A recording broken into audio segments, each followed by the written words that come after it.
మా యొక్క నాయకులకి, కమిటీ మెంబర్లకి, ఎగ్జిక్యూటివ్ మెంబర్లకి, ఇక్కడ చేరిన ప్రజానీకానికి అందరికీ నా యొక్క నమస్కారాలు తెలుపుకుంటూ మా యొక్క ఒసూరు వ్యవసాయ సంఘం పరమగా మీకు అందరికీ నా నమస్కారాలు తెలుపుకుంటూ ఈ రోజు ఇక్కడ వేసినటువంటి ఏమేమి మన యొక్క కోరికలు, ముఖ్యమైన కోరికలు, చాలా కోరికలు ఉన్నాయి, చాలా పనులు ఉన్నాయి. ఒసూరు తాలూకాలో చాలా ఊర్లకు రోడ్లు లేదు, చాలా ఊర్లకు మంచి నీళ్లు లేదు, ఇటువంటి చాలా కోరికలు అన్నీ ఉంటాయి. అయితే కూడా ఈ రోజు అన్ని కోరికలకు చేర్చి ఒకేసారి అయ్యేతోని ముఖ్యమైన కోరికలు మాత్రమే ఈ రోజు మేము వేసి మా గవర్నమెంట్ మీద పోరాటం చేస్తూ మీరందరూ వచ్చిండే దానికి మీకు అందరికీ ధన్యవాదాలు తెలుపుకుంటూ ఒసూరు తాలూకాలో ముఖ్యంగా 2000 ఎకరాలు ఇంచుమించు 500 మంది రైతులు పారంపర్యంగా మేము మా అప్పళ్ళు మా తాతళ్ళు ముఖ్యంగా వాళ్ళకు ముందు వాళ్ళు కూడా పారంపర్యంగా వ్యవసాయం చేస్తూ ఉండేది. ఈ దేశంలో ఎక్కడన్నా పట్టా ఇవ్వకుండా లేదా గవర్నమెంట్ పరంబోగానే ఉండాలా, లేదా మనిషికి రైతుకు పట్టానే ఉండాలా. గవర్నమెంట్ పరంబోగు కాదు, రైతుకు పట్టాను కాదు. ఒక ఇనామదారు చేతిలో 2000 ఎకరాలు ఈ రోజు పట్టా లేకుండా ఉంది అంటే అది ఎంత ఈ గవర్నమెంట్లకి, సెంట్రల్ గవర్నమెంట్ కానీ రాష్ట్ర గవర్నమెంట్ కానీ ప్రభుత్వాలు కానీ ఎంత సిక్కు చేయటం వాళ్ళే యోచన చేయాల. ఇప్పుడు రీసెంట్గా 8 సంవత్సరాల నాడు ఈ రైతులకంతా మేము పట్టాలు ఇస్తాము అని గవర్నమెంట్లో పాస్ చేసి దానికేని ఒక ఆర్డీఓ, ఒక ముగ్గురు తహసీల్దారులు, 2 ఆర్ఐలు, 4 సెక్రటరీలు వేసి సర్వే వాళ్ళు 18 మంది సర్వే వాళ్ళు వేసి 8 సంవత్సరాల నుండి ఈ ఆఫీస్ ఇక్కడ నడిపిస్తూ ఉన్నారు. వాళ్ళకి సంబళాలు ఇచ్చుకొని ఇప్పటికీ కూడా 8 సంవత్సరాలు ఇంకా ఎప్పుడు సార్ పట్టాలు ఇస్తారంటే సర్వే చేసినారు, నోటీసులు ఇచ్చిన్నారు. సెక్రటరీని చెన్నై సెక్రటరీని ఒక ఐఏఎస్ ఆఫీసర్ వచ్చి చెక్ చేసి ఇవన్నీ కరెక్ట్గా ఉన్నాయి, మేము పట్టాలు ఇస్తామని ఒక్కొక్క నెల కూడా ఒక్కొక్క రోజు కూడా ఇక రేపు ఇచ్చిస్తాము, రేపు నెల ఇస్తాము, మన్నాడు ఇస్తాము అని ఈ అధికారులు కానీ ఈ గవర్నమెంట్ కానీ యామర్చుకొనే వస్తా ఉంది రైతుల్ని.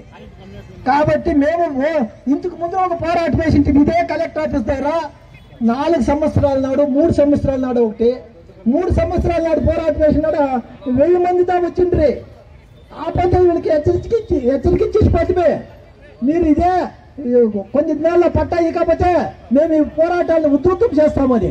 ఈ రోజు ఆ 500 మందికి బదులుగా ఈ రోజు 5000 మంది వచ్చిన్నారు.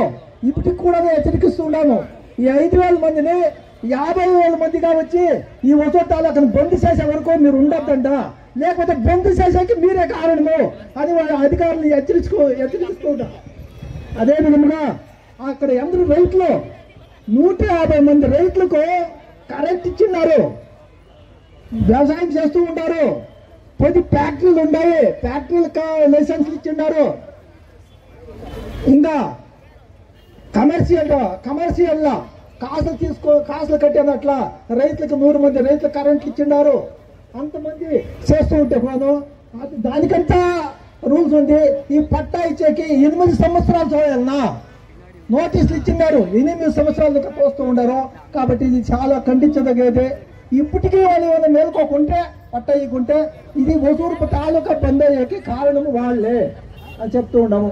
అదే విధముగా మనకు కర్ణాటక ఇంకా మన నది దక్షిణ ప్రయాగ నది వస్తుంది, కర్ణాటక ఇంకా వస్తుంది. ఇది సాత్నూరు డ్యామ్, కృష్ణగిరి సాత్నూరు డ్యామ్ కంటే సముద్రం గట్టా పోతాయి.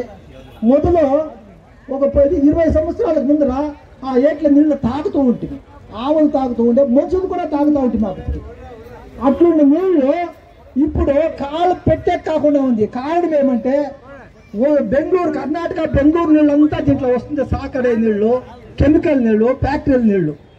ఇప్పుడు ఇంతవరకు ఇప్పటికన్నా మేల్కోకుండా ఆ నీళ్లు శుద్ధం చేయకుండా ఇవ్వకుండా ఉంటే రేపు ఆ పక్కలా ఉండే ఒక 5 కిలోమీటర్లు ఏటికి పక్కలా ఉండే 5 కిలోమీటర్ల వరకు ఇప్పటికే పక్కలా ఉండే బోర్లంతాను అంతా కెమికల్ నీళ్ళు అయిపోయినాయి. ఆ పక్కలో ఉండే విలేజ్లు అంతాను ఇప్పటికే కాళ్ళు చేతులు నొప్పులు కాయలు ఏం కారణం అంటే అదే నీళ్ళే. ఆ బోర్లలో వచ్చే నీళ్లు అంత కెమికల్ నీళ్ళు అయ్యాయి. ఇంకో కొన్నాళ్ళు మనం ఇప్పటికీ ప్రజలు మేలుకోకుండా ఈ గవర్నమెంట్ని హెచ్చరీయకుండా అది అట్లే పోతా ఉండలే ఎట్లా అని ఇడిస్తే ఖండితంగా ఈ వసూరు తాలూకాని ఖాళీ చేయాల్సి పడుతుంది జనాలు. కాబట్టి ఇప్పటికైనా మేల్కొని ఆ ప్రభుత్వాన్ని హెచ్చరించి ఆ నీళ్లు శుద్ధం చేసి కర్ణాటకని ఇంకా వాళ్ళు తెచ్చే కర్ణాటకలో వాళ్ళు ఏం చేసినారు తెలిసిన బెల్లండూరు చెరువు దగ్గర శుద్ధం చేసి వాళ్ళ చెరువులకు మాత్రము క్లీన్గా ఉండే నీళ్ళు ఎత్తుకొని ఆ మట్టిని తిరిగి ఇదే ఎట్లా కలిపిండారు. వాళ్ళు మాత్రము వాళ్ళు ఇచ్చే కెమికల్ నీళ్ళని వాళ్ళు శుద్ధం చేసి వాళ్ళు ఎత్తుకొని వాళ్ళ చెరువులకు అంతాను వాళ్ళ ప్రజలను కాపాడుకోలేకి మనకు నెక్స్ట్ వచ్చే తమిళనాడుకు తానే వాళ్ళు ఏమో చేసుకోవాలి అని చెప్పేసి వాళ్ళు ఇచ్చుతా ఉండే ఎఫెక్ట్ మనకు కొడతా ఉంది. కాబట్టి ఆ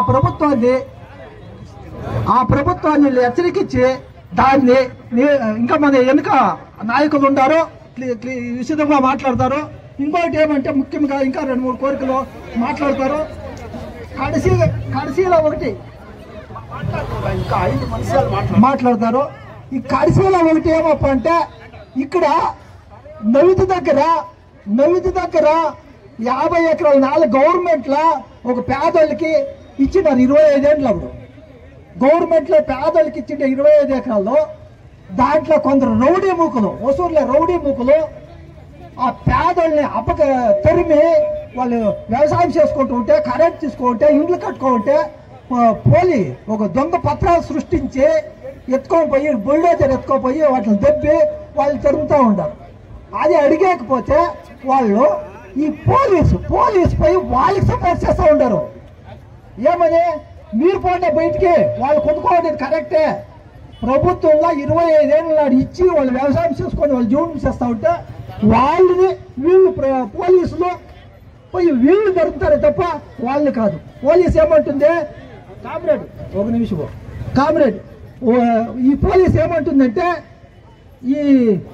వీళ్ళకి పాతోళ్ళకి 25 ఏళ్ళ నాడు ఉండే వాళ్ళకి ఈ రెవెన్యూ అధికారులు తప్పుగా పత్రాలు ఇచ్చినారట, తప్పుగా రికార్డులు ఇచ్చినారట. ఇప్పుడు వచ్చిన వాళ్ళకి కరెక్ట్ గా ఉంది అంట. ఎంత ఈ పోలీసు దౌర్జన్యం చేస్తూ ఉంటే అంటే ఇంకా క్లీన్ గా చెప్తారు. మన నాయకులు ఉన్నారు, క్లీన్ గా మాట్లాడతారు, చెప్తారు వాళ్ళు ఎంత అన్యాయం చేస్తాడు పేద ప్రజల్ని అనేది కొంచెము తెలుసుకుంటా. ఇంత నాకు ఉపన్యాసం